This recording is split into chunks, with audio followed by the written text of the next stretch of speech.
మనని ఎవరైనా తొక్కితే ఏమవుతుంది? నొప్పిలేస్తుంది. అదే దేవుడు పూనిన వ్యక్తి తొక్కితే ఎలా ఉంటుంది? ఆనందంగా ఉంటుంది. కోరిన కోరికలు తీర్తాయని తెగ సంతోషపడుతున్నారు. తొక్కించుకున్నోళ్లకు తొక్కించుకున్నంత. స్పెషల్ ఎడిషన్కు స్వాగతం. తొలి ఏకాదశిని పురస్కరించి అనంతపురం జిల్లాలో వెరైటీ పూజలు సాగుతున్నాయి. మడకసిర మండలం భక్తరపల్లిలోని జిల్లేడుగుంట లక్ష్మీ నరసింహస్వామి ఆలయంలో జరిగే ఏకాదశి కార్యక్రమాలకు జిల్లాతో పాటు కర్ణాటక నుంచి కూడా భారీగా భక్తులు ఇక్కడికి వచ్చి స్వామివారిని దర్శించుకుంటారు. చివరగా ఉత్సవ విగ్రహాలను ఊరేగిస్తారు.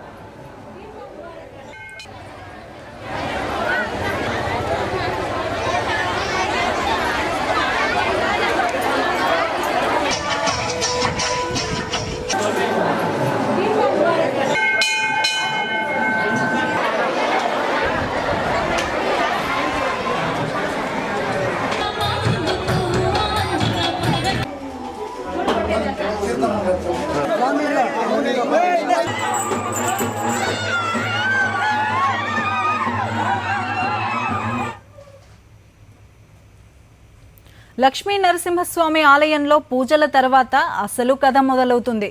దేవదూతలుగా పిలువబడే భూతప్పలు కాగడాలను ఒంటికి తగిలేలా చూస్తారు. ఇలా చేసినా దేవుడు తమకు ఎలాంటి గాయాలు కాకుండా చూస్తారని నమ్ముతారు.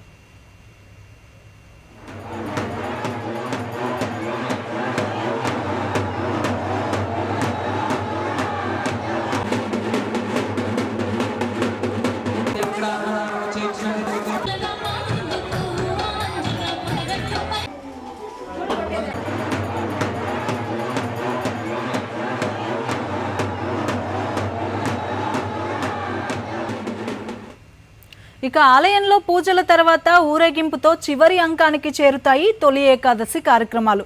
స్వామివారు వెళ్లే దారిలో భక్తులు బోర్లా పడుకుంటారు. ఇందులో దేవదూతలైన 2 భూతప్పలు స్వామివార్ల ముందు నృత్యాలు చేస్తూ ఆహాకారాలు చేస్తూ ఊగిపోతారు. ఆ తర్వాత బోర్లా పడుకున్న భక్తులను భూతప్పలు తొక్కుకుంటూ ముందుకెళ్తారు. ఇలా తొక్కించుకోవడం ద్వారా కోరిన కోరికలు తీరుతాయన్నది భక్తుల నమ్మకం.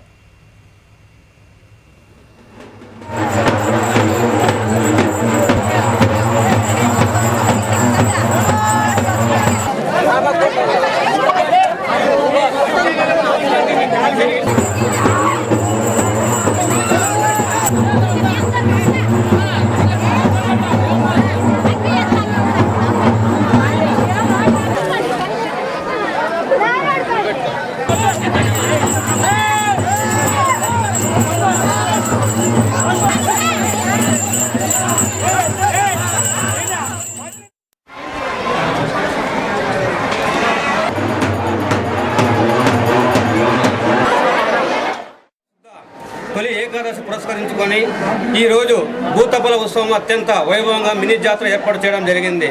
ఈ భూతప్పల ఉత్సవ కార్యక్రమం ఏమిటంటే రోగాలతో బాధపడుతున్న వారు భూతప్పలు తొక్కినట్లయితే ఖచ్చితంగా రోగం నయమవుతుంది. అదేవిధంగా సంతానం లేని వారికి భూతప్పలు తొక్కినట్లయితే సంతానం ఖచ్చితంగా జరుగుతుంది. ప్రతి ఒక్కటి కూడా భూతప్పలు తొక్కినట్టు కోరిక ఖచ్చితంగా నెరవేరుతుందని మొదటి నుంచి ఆనవాయితీ కూడా. ఏకాదశిని పురస్కరించుకొని లక్ష్మీ నరసింహస్వామికి జిల్లేడుగుంట ఆంజనేయ స్వామికి ప్రత్యేక పూజలు వ్రతాలు నిర్వహిస్తారు భక్తులు. స్వామివార్ల దర్శనానికి వేలాది భక్తులు ఇక్కడికి చేరుకుంటారు. చిన్న పెద్ద అన్న తేడా లేకుండా ఉదయం నుంచి ఉపవాస దీక్ష నిర్వహిస్తారు. ఆ తర్వాత తడి బట్టలతో భూతప్పలతో తొక్కించుకుంటారు. భూతప్పల కాలి స్పర్శ తగిలితే కోరిన కోరికలు తీరుతాయని భక్తుల నమ్మకం. ముఖ్యంగా భూతప్పల తొక్కుడు కార్యక్రమం ద్వారా సంతానం లేని వారికి సంతానం కలుగుతుందని విశ్వాసం. 11 ఏళ్ళు మనకి సంతానం లేదు. అందుకే ఈడ వచ్చి ఈ జిల్లేడుగుంట్ల లక్ష్మీ నరసింహస్వామి దేవుని దగ్గర కొన్ని భూతప్పుల స్పర్శ మాకు తొక్కి ఏమైనా సంతానం అవుతుందేమో అని నమ్మి ఇక్కడ వచ్చి మేము ఇక్కడ ఉన్నాము. 18 ఉపవాసంతోనే కూర్చోయినాము. మేము పనుకున్నప్పుడు భక్తులు పనుకున్నప్పుడు స్వామి మా మీద నడుచుకొని వెళ్తాడు. కాబట్టి తొక్కినప్పుడు స్పర్శ కలుగుతుంది, సంతానం కలుగుతుందని భక్తులు. తరతరాలుగా భూతప్పల ఆచారం కొనసాగుతుందని నిర్వాహకులు తెలిపారు. జనాన్ని తొక్కటాన్ని కొందరు వ్యతిరేకిస్తున్నా ఆచారాలను మాత్రం కొనసాగిస్తామన్నారు. సాంప్రదాయాలను పాటిస్తూ పూజలు నిర్వహిస్తున్నామని అన్నారు.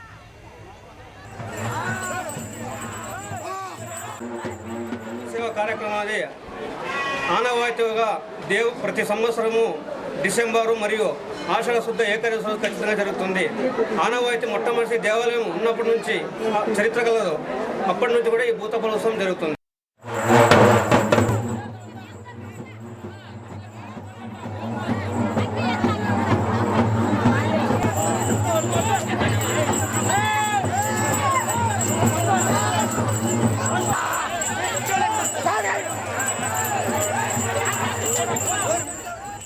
దీనికి సంబంధించిన వివరాలు మా కరెస్పాండెంట్ శివారెడ్డిని అడిగి తెలుసుకుందాం. శివారెడ్డి, ఈ ఆచారానికి సంబంధించి కొన్ని విమర్శలు వస్తున్నా కూడా దీన్ని నిర్వహిస్తూనే ఉన్నారు. నిర్వాహకులు అసలు ఏం చెప్తున్నారు దీని గురించి? ఒక పాదస్పర్శ తగిలితే చాలు తమ కోరికలన్నీ నెరవేరుతాయన్న విశ్వాసం ఇవాళది కాదు, దశాబ్దాలుగా కొనసాగుతూ వస్తోంది. అందుకే అనంతపురం జిల్లా మడకశిర మండలం భక్తరహల్లిలో చాలా కాలంగా భూతప్ప వేడుకలు అత్యంత వైభవంగా జరుగుతూ ఉన్నాయి. తొలి ఏకాదశి రోజున అత్యంత వైభవంగా నిర్వహించడం సాంప్రదాయం. లక్ష్మీ నరసింహస్వామి, అదేవిధంగా జిల్లెడగుంట ఆంజనేయ స్వామి విగ్రహాలని పూజారులు మోసుకుంటూ వస్తారు. వారి ముందర పెద్ద సంఖ్యలో రావడం, అదేవిధంగా భక్తులు. ఒక్క నిమిషం శివారెడ్డి, మళ్ళీ మీ వద్దకు వస్తాం. ప్రస్తుతం జన విజ్ఞాన వేదిక సభ్యులు రమేష్ గారు ఫోన్ లైన్ లో ఉన్నారు. వారి రియాక్షన్ తెలుసుకుందాం. రమేష్ గారు నమస్తే అండి. ఈ భక్తరపల్లి విషయం మీకు తెలిసే ఉంటుంది. భూతప్పలు తొక్కితే కోరిన కోరికలు తీరుతాయని, సంతానం కలుగుతుందని, ఏది అనుకుంటే అది తీరుతుందని ఒక నమ్మకం అక్కడ స్థానికంగా ఉన్న ప్రజల్లో ఉంది.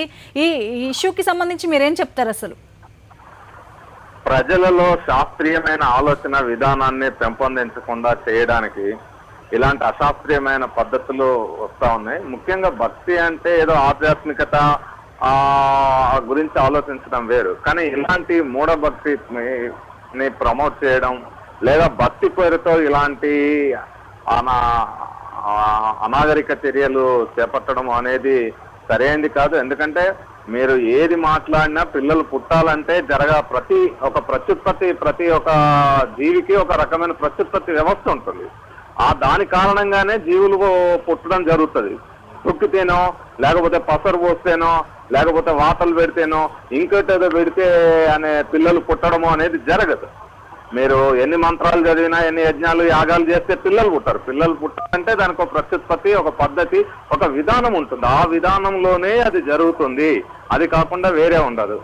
కానీ ప్రజల్లో ఉండే నమ్మకాలని ఆసరా చేసుకొని, ప్రజల్లో ఉండే భక్తిని ఆసరా చేసుకొని ఇలాంటి మూఢాచారాలని పెంపొందించి వాళ్ళ ప్రయోజనాలు నెరవేర్చుకోవడానికి కొంతమంది సృష్టిస్తున్నది. నేటి ప్రభుత్వాలు, పాలకులు కూడా ఇలాంటి మూఢాచారాలు కొనసాగించాలనుకుంటున్నారు. వాటినే పెద్ద ఎత్తున ప్రమోట్ చేస్తున్న ఫలితమే ఇలాంటి అనాగరిక చర్యలు సమాజంలో జరుగుతున్నాయి. సో మీ సంస్థ ద్వారా ఇలాంటి కార్యక్రమాలు అరికట్టడానికి మీరు ఆ ప్లేస్ కి వెళ్ళడం జరిగిందా అండి? అక్కడ ప్రజల అవగాహన తీసుకురావడానికి ఎప్పుడైనా ప్రయత్నించారా మీరు? అంటే మేము చాలా చోట్ల ఇలాంటివి జరిగినప్పుడే కాదు, మొత్తం ప్రజల్లోనే ఎక్కడ ఇలాంటివి జరిగినా అక్కడికి వెళ్ళి మా స్థానిక కార్యకర్తలు ఉన్నారు అన్ని జిల్లాల్లో, వాళ్ళు అక్కడ కార్యక్రమాలు చేపడతారు.